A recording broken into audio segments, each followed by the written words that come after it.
তিনটি বিষয় নিয়ে আলোচনা করব। একটি হলো জনাব তারেক রহমান সাহেবের পোষা বিড়াল, দ্বিতীয়টি হলো তার জন্য কেনা একটি বুলেট প্রুফ বাস এবং একটি বুলেট প্রুফ জিপ, আর 3 নম্বর হলো যে এই মুহূর্তে পত্রপত্রিকা মিডিয়া এবং আন্তর্জাতিক মিডিয়া তারা জনাব তারেক রহমান সাহেবকে বাংলাদেশের ভবিষ্যৎ প্রধানমন্ত্রী হিসেবে অভিহিত করেছে। তো এই বিষয়গুলো আমাদের রাজনীতিতে কি নেতিবাচক প্রতিক্রিয়া তৈরি করতে পারে এবং আগামী দিনের রাজনীতিতে কিভাবে অশনি সংকেত তৈরি করতে যাচ্ছে, এই বিষয়গুলো নিয়ে আলোচনা করব। আলোচনার শুরুতে যে বিষয়টি বলা দরকার যে এটি কেন জরুরি, যে একটা বিড়াল, একটা বুলেট প্রুফ গাড়ি বা কেউ যদি কাউকে প্রধানমন্ত্রী হিসেবে বলে, এটি রাজনীতির জন্য কেন ক্ষতিকর হবে বা সমাজের জন্য কেন ক্ষতিকর হবে। প্রথমত কনক্লুশনটা দিয়ে নেই। যখন আপনার এই সমাজে অনেক বড় বড় গুরুত্বপূর্ণ সমস্যা থাকবে, সে সকল সমস্যা বাদ দিয়ে আমরা যখন ছোট ছোট সমস্যা নিয়ে নাচানাচি করব, যখন আপনার কাছে খুব মহামূল্যবান সামগ্রী থাকবে, সেই মহামূল্যবান সামগ্রী আপনি ডাস্টবিনে অর্থাৎ ভাগাড়ে ফেলে দিয়ে ভাগাড়ের ময়লাগুলো নিয়ে আপনি আনন্দ করবেন, উল্লাস করবেন এবং ময়লাকে আপনি ভালোবাসবেন, আবর্জনাকে আপনি ভালোবাসবেন, তখন সেটা কী ধরনের বিপর্যয় তৈরি করতে পারে সমাজে, সেটা ইতিহাসে লিখিত রয়েছে। আপনারা জানেন যে পৃথিবীতে অনেক কলহপ্রবণ জাতি ছিল, যারা মহাকালের পুরোটা সময় ধরে পরস্পরের সাথে কলহ বিবাদ করেছে। তারা বেশিরভাগ সময় অন্য জাতিগোষ্ঠীকে হিংসা করেছে এবং শত্রুতা সৃষ্টি করেছে সবার সঙ্গে। আর যখনই তারা সময় পেয়েছে নিজেরা দ্বন্দ্ব এবং সংঘাত করে হাজার হাজার বছর ধরে এই পৃথিবীতে বহু বিপর্যয় সৃষ্টি করেছে। এবং ক্ষেত্র বিশেষে এমনও হয়েছে যে মহান আল্লাহ রাব্বুল আলামিন বেশ কয়েকবার আসমানি গজব দ্বারা পুরো সেই জাতিটিকে ধ্বংস করে দিয়েছেন। এর মূল কারণ ছিল যে তারা বিতর্ক করত, তারা ঝগড়াঝাটি করত এবং অহেতুক যে বিষয়গুলো দরকার নেই সেই বিষয়গুলো নিয়ে তারা বারবার নিজেদের মধ্যে দ্বন্দ্ব, সংঘাত, মারামারি, কাটাকাটি, এমনকি যুদ্ধ বিগ্রহ পর্যন্ত করত। জাতিটির নাম বনি ইসরাইল। বনি ইসরাইল জাতি একটি বাছুর নিয়ে, মানে একটি গরুর মূর্তি, সেই গরুর মূর্তি নিয়ে কি পরিমাণ যুদ্ধ করেছে, 10 লাখ লোক পরস্পরের সাথে কিভাবে যুদ্ধ করেছে সেই কাহিনী পবিত্র কালামে পাকে বর্ণনা করা আছে। এর বাইরে যখন একটি জাতি নেতা নির্বাচন করতে বাধ্য হয় এবং সেই নেতা নির্বাচন করতে গিয়ে তারা ভুল করে, সেখানে তাদের জন্য যে কত দুর্ভোগ এবং দুর্দশা আছে সেটা আমরা পবিত্র কালামে পাকেও এর অসংখ্য উদাহরণ আমরা দেখতে পাই। ভিডিও বড় হয়ে যাবে, এজন্য সেই বিষয়ে আমি বললাম না। আমাদের এই সময়টিতে যা হচ্ছে সেটি হলো, জনাব তারেক রহমান সাহেব যখন লন্ডনে ছিলেন, তার কন্যা জাইমা রহমান একটি বিড়াল পুষতেন। কে বা কারা হঠাৎ করে সেই বিড়ালের সঙ্গে তারেক রহমান সাহেবের একটি ছবি দিয়ে সেই পোস্ট করে এবং নিঃসন্দেহে তারেক রহমান সাহেবের ঘনিষ্ঠজন যারা আছে তারা হয়তো নিতান্তই অল্প বুদ্ধির মানুষ, রাজনীতি বুঝেন না এবং মানুষের মনস্তাত্ত্বিক এবং বাঙালির মনস্তাত্ত্বিক বিষয়াদি সম্পর্কে একেবারে গবর গণেশ। এরকম গবর গণেশ কেউ প্রথম এই একটি বিড়ালের ছবি তারা ছাপিয়ে দেয়। তো বিড়ালের ছবি যখন ফেসবুকে প্রকাশিত হয়ে গেল, এরপর থেকে বারবার শুধু বিড়াল বিড়াল বিড়াল, বিড়াল খায় কি, বিড়ালের নাম কি, তারপর বিড়ালের বাড়ি কোথায়, কোন দেশ, বিড়ালের সাথে তারেক রহমানের সাথে সম্পর্ক কি, বিড়াল কি তারেক রহমান সাহেবের কথা মতো চলে না বিড়ালের কথা মতো তারেক রহমান সাহেব চলে, এইরকম বিতর্ক যখন থাকলো বা চলতে থাকলো, ঠিক সেই সময়টাতে জনাব তারেক রহমান সাহেব সেই নিজে বক্তব্য দিয়ে তিনি বললেন যে বিড়ালটির নাম জেবু, তার কন্যার বিড়াল, আমরা সবাই তাকে ভালোবাসি। এবং এটা যারা বিএনপির পক্ষে লোক তারা বললেন যে হায় হায়, এর সে মহৎ ব্যক্তি আর পৃথিবীতে হয় না, এরকম প্রাণী প্রেম এই পৃথিবীতে কয়জন মহানায়কের রয়েছে, দেশ নায়কের রয়েছে, আমাদের নেতা কেবল মানুষকে ভালোবাসেন না, তিনি পশুকেও ভালোবাসেন, ইত্যাদি নানা রকম কথা। আর যারা এটা নিয়ে ট্রল করছেন তারা কি যে ভাবছেন, কি যে বলছেন, এটা বিএনপির লোকজন এখনো বুঝতে পারেনি। আর যখন বুঝতে পারবে তখন কিন্তু সর্বনাশ হয়ে যাবে। তারা সেটাকে নিয়ে মূলত যেটি বোঝার চেষ্টা করানো হয়েছে সেটা আমি বলতে পারবো না, এখানে আমার বলাটা ঠিকও হবে না। এখন দুর্ভাগ্য হোক সৌভাগ্য হোক, সেই যে বিড়ালটি সেটি জনাব তারেক রহমান সাহেব বাংলাদেশে এনেছেন, তাকে আলাদা পাসপোর্ট করা হয়েছে, ভিসা করা হয়েছে এবং এটা নিয়ে তিনি বাংলাদেশে আসার আগে বহুবার ট্রল হয়েছে যে নেতার ভিসা হয়নি কিন্তু বিড়ালের ভিসা হয়েছে, নেতার পাসপোর্ট নেই বিড়ালের পাসপোর্ট আছে, ইত্যাদি নানা রকম কথাবার্তা। আবার তিনি যখন বাংলাদেশে এসে গেছেন, আসার পরে সেই বিড়ালকে কার্টুন বানিয়ে বিড়ালকে উপলক্ষ করে সোশ্যাল মিডিয়াতে যে সকল ট্রল হচ্ছে, এটি জিয়া পরিবারের জন্য নিঃসন্দেহে মারাত্মক বিপর্যয় সৃষ্টি করবে। এর কারণ হলো কোনো একটি মানুষকে আপনি যদি ছোট করতে চান, মানে কোনো একটি সম্মানিত ব্যক্তিকে যদি অসম্মান করতে চান, তাহলে যে কোনোভাবে হোক না কেন তাকে তুলনামূলকভাবে ইতর শ্রেণীর প্রাণী তাদের সঙ্গে আপনি তুলনা করলেই হয়ে যাবে, বা তাদের সঙ্গে এক টেবিলে বসিয়ে দিলেই হয়ে যাবে। যেমন নরেন্দ্র মোদীকে গরুর চোনা, গরুর মুদ, গোমূত্র এবং গরু ভক্ত, গরুর পুত্র, এই ধরনের কথাবার্তা বলে তাকে হেয় করতে করতে এমন একটা জায়গায় নিয়ে আসা হয়েছিল। ফলে বিজেপি কিন্তু এখন সেই গোমূত্র প্রকল্প, গোবর প্রকল্প, গরু প্রকল্প, এই সকল প্রকল্প থেকে তারা কিন্তু সরে এসেছে। এরপর অতিমানব হওয়ার জন্য নরেন্দ্র মোদী লম্বা দাড়ি রাখলেন, যোগব্যায়াম শুরু করলেন এবং সমুদ্রের নিচে তিনি ধ্যান করছেন, তারপরে প্যারাট্রুপার হওয়ার চেষ্টা করছেন, মহাশূন্যে উঠছেন, এই সকল জিনিস নিয়েও মারাত্মক ট্রল হলো। এবং সেক্ষেত্রে নরেন্দ্র মোদীর যে ইমেজ ছিল সেই ইমেজটা নামতে থাকলো, এবং সেখান থেকেও কিন্তু বিজেপির যারা লোকজন আছে তারা নরেন্দ্র মোদীকে নিবৃত্ত করে আজকের এই জায়গাতে তারা আবার নিয়ে আসার চেষ্টা করছেন, যদিও তারা এখনো সফল হননি। নরেন্দ্র মোদী নিজের অনেক যাকে বলা হয় সততা দেখাতে গিয়ে কতগুলো কথা বলেছে, যেমন তিনি চা বিক্রেতার ছেলে, পার্টির জন্য তার স্ত্রীকে ত্যাগ করেছেন, ইত্যাদি ইত্যাদি নানা রকম কথাবার্তা জানিয়ে সমাজ মারাত্মক ট্রল করেছে যে একজন চা বিক্রেতার পক্ষে আসলে দেশ চালানো সম্ভব নয়, এ ছোট লোক, এর কোনো কিছু নেই, এর মন মানসিকতা ছোট, এই এত বড় রাজভাণ্ডার চালাবে কি করে। আমি জাস্ট এই উদাহরণটা দিলাম। যারা তারেক রহমান সাহেবকে এই মুহূর্তে অতি মানব বানানোর চেষ্টা করছেন, সিম্পল সাধারণ মানুষ বানানোর চেষ্টা করছেন, অসাধারণ কিছু অভিব্যক্তি তার দ্বারা প্রকাশ করার চেষ্টা করছেন, আলটিমেটলি এটা মানে হয় না। রাজা রাজার মতোই থাকতে হয়। আপনি দেখুন, কত হাজার বছর আগে রাজার জন্য একটা সিংহাসন বানানো হতো, একটা রাজমুকুট তৈরি করা হতো, বিশেষ পোশাক তার জন্য বানানো হতো। তারপর তিনি যখন অন্দরমহলে ঢুকবেন তখন সানাই নহবত বাজানো হতো। আপনি এটা কীরকম একটা অবস্থা চিন্তা করুন তো, সকালবেলা তিনি ঘর থেকে বের হয়ে যুদ্ধে গেছেন কিংবা রাজদরবারে বসেছেন, আবার বিকেলবেলা যখন তিনি রাজপ্রাসাদে ঢুকবেন স্ত্রীর সঙ্গে বা তার যে হেরেম অন্তর্মহলে ঢুকবেন, তখন সেখানে মানে এক ধরনের লোকই ছিল যারা ঘোষণা করতো, নকিব ঘোষণা করতো, হুঁশিয়ার, সাবধান, আলাম্পনা আগিয়া। একথা বলার সঙ্গে সঙ্গে ঢোল বাদ্য বেজে উঠত, এবং ওখানে সবসময় সানাই বাজানোর জন্য, নহবত বাজানোর জন্য এক ধরনের শিল্পী 24 আওয়ার্স থাকতো। তারা সেই রাজার আগমনকে আনন্দমুখর করার জন্য সানাই বাজাতেন। এটা এখন পর্যন্ত চালু আছে বিশ্বের সকল রাজপ্রাসাদগুলোতে। এবং অকেশনালি এই যে দেখুন, ইংল্যান্ডের রাজাদের জন্য ঘোড়া, তাদের জন্য ঘোড়ার গাড়ি এবং যত রাজ অভিষেক কেন সেইভাবে হয়, এর কারণ হলো মানুষ রাজাকে রাজার মতো দেখতে চায়, রাজাকে কখনো ফকিরের মতো দেখতে চায় না। তো সেই অর্থে যখন কোনো একটি রাজাকে হেয় করার জন্য প্রয়োজন পড়ে, তখন খুব কৌশলে তার সঙ্গে একটি পশুকে জুড়ে দেওয়া হয়।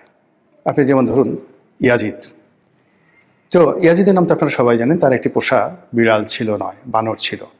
তো সেই বানরটিকে নিয়ে সেই মানে যাকে বলা হয় রাজদরবারে যারা লোকজন, তারা এতটা চালাকি করতেন, সেই চালাকি করার ফলে কি হতো, সবাই মনে করতেন যে বানর ছাড়া আসলে মানে বানরকে আদর করা ছাড়া, বানরকে প্রিভিলেজ দেওয়া ছাড়া, বানরের বন্দেগি করা ছাড়া কোনো অবস্থাতেই ইয়াজিদের কাছে যাওয়া যাবে না।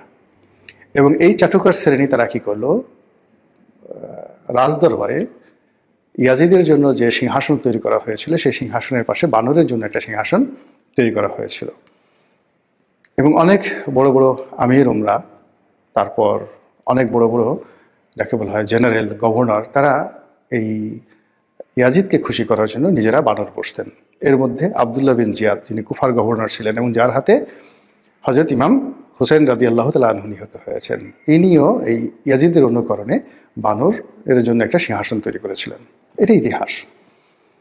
তো সেই দিক থেকে এখন বাংলাদেশের দুটো গ্রুপ হয়ে গেছে। একটা গ্রুপ এই জেবুকে নিয়ে বাড়াবাড়ি করছে, জেবু ভালো, এরকম ইত্যাদি ইত্যাদি। বিএনপির পক্ষের লোক, আমি সেটা বলবো না। বিপক্ষের লোক যেটা করছে সেটা হলো এই যারা মানে জেবুকে নিয়ে বাড়াবাড়ি করছে বা বিড়ালকে নিয়ে বাড়াবাড়ি করছে, তাদেরকে ছোট করার জন্য নানা রকম শব্দ, নানা রকম বাক্য, নানা রকম কার্টুন দিয়ে পুরো ইন্টারনেট সয়লাভ, দেখা যায় না, শোনা যায় না এই জিনিসগুলো। এ আবার অন্যদিকে যেটা হচ্ছে, বিএনপির যারা লোকজন আছে তারা মনে করছে যে এই কাজগুলো জামাতি বট বাহিনী করছে, এই কাজগুলো আওয়ামী লীগের বট বাহিনী করছে। এই জন্য জামাতের আমির বঙ্গবন্ধু শেখ মুজিবুর রহমান তাদের চেহারার সঙ্গে একেবারে বিড়ালের ছবিটা দিয়ে সুন্দর করে একদম বঙ্গবন্ধু শেখ মুজিবুর রহমানকে বিড়াল বানিয়ে দেওয়া হয়েছে, শফিকুর রহমান সাহেবকে বিড়াল বানিয়ে দেওয়া হয়েছে। এখন জামাতের যারা লোকজন আছেন, তারপরে আওয়ামী লীগের যারা লোকজন আছেন, তারা বিড়ালকে কি বানাবেন চিন্তা করেন তো। কার্টুন দিয়ে, ভিডিও দিয়ে কি বানাবেন? ফলে কি হলো, এই যে এখন তারেক রহমান সাহেব আসছেন, দেশে একটা পরিবর্তন হবে, একটা নির্বাচন হবে, সব বাদ দিয়ে সবাই এই বিড়াল নিয়ে ব্যস্ত হচ্ছে। এটা এই যে রাজনীতিটা যে বিরাজনীতিকরণ হয়ে যাচ্ছে, রাজনীতির ময়দানে সব গুরুত্বপূর্ণ প্রশ্নের পরিবর্তে যে বিড়ালের কথা, বিড়ালের চাহিদা, বিড়ালের খাবার দাবার, আহার বিশ্রাম, নিদ্রা, পায়খানা, প্রস্রাব ইত্যাদি নিয়ে কথাবার্তা হচ্ছে, এর অর্থ এই জাতি আরো বড় একটা রসাতলের মধ্যে পতিত হওয়ার জন্য নিজেদেরকে প্রস্তুত করে ফেলেছে। এই যে বিড়াল নিয়ে জনাব তারেক রহমান সাহেবকে নিয়ে যে আদিক্ষেতা হচ্ছে, পক্ষে তার পক্ষে যে আদিক্ষেতাগুলো হচ্ছে, এটা হাইয়েস্ট 3 থেকে 4 দিন থাকবে। এরপরে এই যে যারা বিড়ালের বিরুদ্ধে বলছে, তারা এটাকে ভাইরাল করতে করতে এমন একটা পর্যায়ে চলে যাবে যে এই জেবু রীতিমতো বিএনপির জন্য একটা, যাকে বলা হয়, সাইবার বুলিং ইনস্ট্রুমেন্ট হয়ে যাবে। প্রত্যেকটা বিএনপির যারা লোকজন আছে তারা নিজেদেরকে অপমানিত বোধ করবে, এবং এই বিড়ালের জন্য বিএনপির যত ক্ষতি হবে, আওয়ামী লীগ এত ক্ষতি হয়তো কোনোদিন করতে পারেনি। এই একটা জিনিস লিখে রাখেন। কাজেই এটা নিয়ে প্রথম দিন থেকে যারা মানে কাজ শুরু করেছে এবং এখন পর্যন্ত এটাকে যারা প্রিভিলেজ দেওয়ার চেষ্টা করছে, তাদের ব্যাপারে বিএনপির যারা কেন্দ্রীয় নেতৃত্ব রয়েছে তাদেরকে সতর্ক হতে হবে। আর দ্বিতীয়ত, এই বিষয়গুলো থেকে কিভাবে বের হয়ে আসা যায় সেই বিষয়গুলো চিন্তা ভাবনা করতে হবে, otherwise that will create a huge problem. দ্বিতীয় যে বিষয়টি, সেটি হলো তারেক রহমান সাহেবের জন্য বুলেট প্রুফ গাড়ি আর বুলেট প্রুফ বাস। এখন এটা নিয়েও নানা রকম ট্রল হচ্ছে। জামাতের আমির বলছে আমাদের কোনো বুলেট প্রুফ গাড়ি, বডিগার্ড, গানম্যান কিছু দরকার নেই, আমাদের জন্য আল্লাহই যথেষ্ট। আবার আরেক গ্রুপ বলার চেষ্টা করছে যে উনি বুলেট প্রুফ গাড়ি এনেছেন, তো সেটা বাদ দিয়ে তিনি কেন বাসের মধ্যে চড়লেন, বুলেট প্রুফ বাসে চললেন। বাসের সামনে তিনি গ্লাসের মধ্যে দাঁড়িয়ে তিনি হাত নাড়াচ্ছেন, এটা দেখতে দৃষ্টিকটু, ভীষণ রকম, মানে দেখতে একটা সার্কাসের মতো মনে হচ্ছে। তো এই যে কথাগুলো হচ্ছে, তারেক রহমান সাহেব এত কষ্ট করে আসছেন, তিনি সে দীর্ঘ জার্নি করে প্রথমে সিলেট থেকে ঢাকা বিমানবন্দর থেকে আবার সভাস্থলে আসা, কন্টিনিউয়াসলি 48 থেকে 56 ঘন্টার তার শরীরের উপরে ধকল শুরু হয়েছে। এর কারণ হলো লন্ডনের 17 বছরের একটি সংসার ছেড়ে আসার জন্য তাকে অন্তত 24 ঘন্টা আগের থেকে তাকে প্রস্তুতি নিতে হয়েছে। এরপরে লন্ডন থেকে সিলেটের দীর্ঘ জার্নি, সেই সারা রাত জার্নি করে আবার সেখান থেকে ঢাকা আসা, তো সব মিলে এই যে এতগুলো একটা ক্লান্ত শরীর নিয়ে তিনি যে সভাস্থলে আসলেন, এই বিষয়গুলো ধামাচাপা পড়ে গেল তার এই বুলেট প্রুফ বাস এবং বুলেট প্রুফ গাড়ির জন্য। এখানে একটা ব্যাপার হলো যে মানুষের দৃষ্টি আকর্ষণ হয়, বিতর্ক তৈরি হয়, এরকম কোনো জিনিসই যাওয়া উচিত নয়, যেটি এই মুহূর্তে ক্রিটিক্যাল টাইমে যেটা সহজাত। যেমন তিনি যদি তার সাধারণ গাড়িতে আসতেন, এমনকি তার ওই বুলেট প্রুফ গাড়িটাতেও আসতেন, এটি নিয়ে কোনো কথাবার্তা হতো না। কিন্তু যখনই এরকম একটা বুলেট প্রুফ আসলো, এটি নিয়ে এক ঝামেলা। 2 নম্বরে আবার বুলেট প্রুফ বাসে কেন উঠলেন? 3 নম্বরে তিনি যখন মঞ্চে উঠলেন, মঞ্চে ওঠার পরে তিনি সাধারণ চেয়ারে বসার চেষ্টা করলেন, প্লাস্টিকের চেয়ারে বসার চেষ্টা করলেন। এই জিনিসগুলো অতি মানবিকতা, অতি ভদ্রতা, যেটা এই সমাজ গ্রহণ করে না।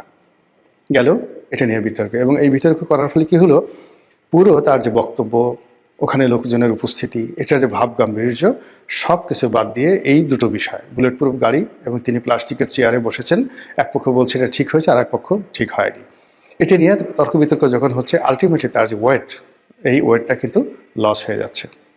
থার্ডলি, তাকে ভবিষ্যৎ প্রধানমন্ত্রী হিসেবে যে কথাগুলো বলা হচ্ছে দেশের পত্রপত্রিকার মাধ্যমে, মূলত রয়টার্সের একটা রিপোর্ট, সেখানে রয়টার্স যেভাবে ইংরেজি করেছে, সে ইংরেজির বাংলা দাঁড়ালে যে এই মুহূর্তে বাংলাদেশের জনগণ যারা আছে তারা তাকে ভবিষ্যৎ প্রধানমন্ত্রী হিসেবে মনে করছে, বাংলাদেশের জনগণ। আর জনাব তারেক রহমান সাহেবের যারা পক্ষে লোক, তারা বলার চেষ্টা করছেন যে বিদেশি পত্রপত্রিকা, গণমাধ্যম, রয়টার্সের মতো আন্তর্জাতিক মাধ্যম জনাব তারেক রহমান সাহেবকে বাংলাদেশের ফিউচার প্রধানমন্ত্রী হিসেবে আখ্যায়িত করেছেন। কাজেই তার প্রধানমন্ত্রী হওয়া ঠেকায় কে? আর ওটার অনুকরণ করে বাংলাদেশে যারা ইন্টেলেকচুয়ালি কারাপ্টেড পত্রপত্রিকা, তারা তারেক রহমান সাহেবকে ছোট করার জন্য তাকে ভবিষ্যৎ প্রধানমন্ত্রী হিসেবে সম্বোধন করছেন। এটা বলতে গেলে এক ধরনের পাম দেওয়া, বাতাস দেওয়া। এবং যখন কাউকে বাতাস দেওয়া হয়, তখন সে তার ওজন হারিয়ে ফেলে এবং সে উড়তে থাকে। এটা যে কোনো মানুষই, এমন কোনো মানুষ নেই যে চাটুকার দ্বারা ক্ষতিগ্রস্ত হয়নি। বড় বড় মানুষ এবং মাঝে মধ্যে খলিফা আল মনসুরের মতো মানুষ, আপনারা জানেন আব্বাসীয় খলিফাদের মধ্যে যিনি সবচেয়ে মশহুর, যিনি এই আব্বাসীয় ডাইনেস্টির প্রকৃত প্রতিষ্ঠাতা বলা হয়, খলিফা আল মনসুর। তো খলিফা আল মনসুর হলেন বাদশাহ হারুন আর রশিদের দাদা। বাদশাহ হারুন আর রশিদের বাবার নাম খলিফা আল হাদি। খলিফা আল হাদির বাবার নাম হলো আবুল মনসুর, খলিফা আল মনসুর। তো তার বড় ভাই আবুল আব্বাস আর সাফা, যিনি এই যাকে বলা হয় মানে সাম্রাজ্যটি প্রতিষ্ঠা করেছিলেন। তো খলিফা আল মনসুর তিনি প্রায় পাগলের মতো হয়ে যেতেন এই চাটুকারিতা শুনতে শুনতে, এবং তিনি বুঝতেন যে আমি যদি এইভাবে চলতে থাকি তাহলে আমি মরে যাব, আমি শাসন কার্য চালাতে পারবো না। এই জন্য কয়েকদিন পরপরই তিনি একাকী বের হয়ে যেতেন, সাধারণ মানুষের সাথে কথা বলতেন এবং সাধারণ মানুষ যে তার সম্পর্কে, তার রাজ্য সম্পর্কে কী ধরনের নেতিবাচক কথা বলে এই জিনিসগুলো তিনি শুনতে চাইতেন, যাতে তার ভিতর যে সবসময় একটা গর্ব অনুভব হয় সেটা না থাকে। আর দ্বিতীয়ত তিনি খুঁজে খুঁজে অলি আল্লাহ, গাউস কুতুব এবং ঠোঁটকাটা প্রকৃতির সৎ মানুষ তাদেরকে রাজদরবারে আনতেন এবং প্রকাশ্য রাজদরবারে দাঁড়িয়ে তাদেরকে বলতেন আমার সম্পর্কে সমালোচনা করো। এবং খলিফা আল মনসুরকে তার প্রকাশ্য রাজদরবারে কিভাবে যে মানে উলঙ্গ করে দেওয়া হতো। একজন বলতো যে আপনি হচ্ছেন সবচেয়ে বড় শয়তান, আপনি নিজে শয়তানি করেন, ভণ্ডামি করেন, আর আশেপাশে চারিদিকে সব শয়তানগুলো আপনি দাঁড় করিয়ে রেখেছেন। শয়তানগুলো দাঁড় করিয়ে রেখেছেন, বড় বড় শয়তানদেরকে আপনি গভর্নর বানাচ্ছেন, তাদের অত্যাচারে দেশের মানুষ অতিষ্ঠ, আর আপনি আমাকে ডেকে আমার কাছ থেকে সত্য কথা শুনতে চাচ্ছেন। ফাজলামের একটা লিমিট আছে। কে কথা বলেছিল এটা? ওয়াসিল ইবনে আতা। খলিফা আল মনসুরের রাজদরবারে ওয়াসিল ইবনে আতা রহমতুল্লাহ আলাইহে এই কথা বলেছিলেন, খোঁজ নিয়ে দেখেন। তারপরে মানে ওয়াসকুরুনি, হজরত ওয়াসকুরুনি রাদিয়াল্লাহু তাআলা আনহু, তিনি খলিফা, যাকে বলা হয় খলিফা না ঠিক, তিনি বাদশাহ জাহাঙ্গীরের দরবারে উপস্থিত হয়ে কীভাবে তিনি সত্য কথা বলতেন। তো সেই অর্থে রাজনীতিবিদ যারা আছেন তাদের জন্য সবচেয়ে বড় বিপদ এবং বিপত্তির কারণ হলো চাটুকারিতা। এবং এই যে চাটুকারিতার আর একটা অসাধারণ উদাহরণ আছে, যে বই থেকে আমি এটা পড়েছি, সেটা হলো the glimpses of world history by Jawaharlal Nehru. তিনি এই কাহিনীটি বর্ণনা করেছেন। সেই কাহিনীটি হলো যে উত্তর ভারত বা আর্যাবর্তের যে সম্রাট, যাকে বলা হয় দ্য কিং অফ থানেশ্বর, সেই কিং অফ থানেশ্বর হর্ষবর্ধন। হর্ষবর্ধনের সভাকবি ছিলেন বাণভট্ট। বাণভট্ট সে বিখ্যাত হর্ষচরিত এখনও ইতিহাসের একটা বিরাট উপাখ্যান, এবং এটা কিন্তু অনেক আগের, মানে আল্লাহ রাসূল সাল্লাল্লাহু আলাইহি ওয়াসাল্লাম যখন রাজত্ব করতেন মদিনাতে, ঠিক সেই সময়ে এই ভারতবর্ষের কাহিনী। তখন এই বাংলা, বিহার, উড়িষ্যা থেকে শুরু করে উত্তর ভারত, মানে বিরাট অংশ, উত্তর ভারত মানে দিল্লি সহ, দিল্লি, থানেশ্বর এই অঞ্চল সহ যে রাজত্ব যিনি করতেন তিনি হর্ষবর্ধন। আর এই হর্ষবর্ধনের সময়টিতেই সে নালন্দা বিশ্ববিদ্যালয় প্রতিষ্ঠিত হয় এবং তার সভাকবি তখনকার দুনিয়াতে সবচেয়ে নামকরা কবি। এবং এখন মহাকালে আপনি যদি 1000 বছর, 1500 বছরের বা 2000 বছরের সবচেয়ে নামকরা যে কবি সাহিত্যিক আছেন তার মধ্যে 4-5 জন ব্যক্তি যদি আপনি আনেন, তার মধ্যে তিনি অন্যতম। বাণভট্ট, কালিদাস, আরব দেশে রয়েছে ইমরুল কায়েস, এরকম মানে মহাকালে যে সকল, হোমার, এদের পর্যায়ের সেই বাণভট্ট। কিন্তু তার অভ্যাস ছিল সারাক্ষণ তিনি মানে কবিতা লিখতেন ভালো, সব কিছু করতেন ভালো, কিন্তু দালালি করতেন। আর কবিদের অন্য যে সকল অভ্যাস থাকে সেই বদ অভ্যাসগুলো সবই তার ছিল।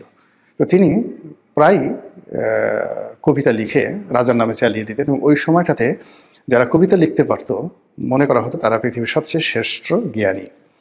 তো রাজা, চারিদিকে শুধু রাজাকে প্রশংসা যে রাজা বিখ্যাত কবি। তো রাজা দেখেন যে আমি তো কবিতা লিখিনি, কে লিখলো। খুঁজতে খুঁজতে দেখা গেল যে মানে এই কাজটি করেছে বাণভট্ট। তিনি ভালো ভালো কবিতা লিখে রাজার নামে লিখে, হর্ষবর্ধন লিখে তিনি বিভিন্ন জায়গায় পোস্টারিং করে দিতেন গোপনে। তো এটা রাষ্ট্রের যারা কর্তা ব্যক্তি তারা এটা বের করলো, গোয়েন্দারা বের করে বাণভট্টর উপর তিনি খুব রাগ করলেন। একদিন প্রকাশ্য দরবার থেকে তাকে বের করে দিলেন অপমান করে, যে আপনি এই ধরনের চাটুকারিতা বন্ধ করুন। তো তিনি বের হওয়ার পরে যেটি বললেন যে রাজার সবচেয়ে বড় বিপদ হলো চাটুকার, আর রাজার জন্য সবচেয়ে অসম্ভব যে বিষয় হলো কোনো রাজাই চাটুকার ছাড়া চলতে পারে না। তো এই যে হর্ষবর্ধনের এই বিখ্যাত কথা আজ থেকে 1400 বছর আগে তিনি বলেছেন এবং সেটা লিখিত আছে, সেই বিষয়গুলো যদি জনাব তারেক রহমান সাহেব খোঁজ নেন এবং তার আশেপাশে যারা চাটুকার রয়েছে তাদের ব্যাপারে তিনি সতর্ক হন, আশা করি তার রাজনৈতিক জীবন তুলনামূলকভাবে ভালো হবে।